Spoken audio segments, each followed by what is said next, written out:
እንዳታሳልፍ አንድ መነግሬ መልእክት አለኝ እንዳታሳልፈው። ሰላም በዓለም ዙሪያ ሆናችሁ ይህንን የምትከታተሉ የእግዚአብሔር ብሩካኖች ሰላምና ጸጋ በያላችሁበት ይብዛ። የእናንተ ወንድም ነቢይ ይስሐቅ እባላለሁ። ዛሬ በፊታችሁ አንድ ፕሮግራም ላስተዋውቅ ብቅ ብያለሁ። እሱም ሚያዝያ ቀን 18 ዕለተ እሁድ በገርጠብ መካነ ኢየሱስ ቤተክርስቲያን ላይ ታላቅ መንፈሳዊ ፕሮግራም ተዘጋጅቷል።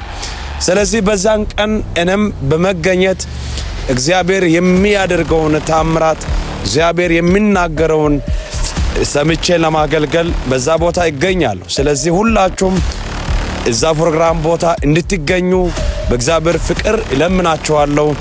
ሰላማችሁ በያላችሁበት ይብዛ። ሻሎም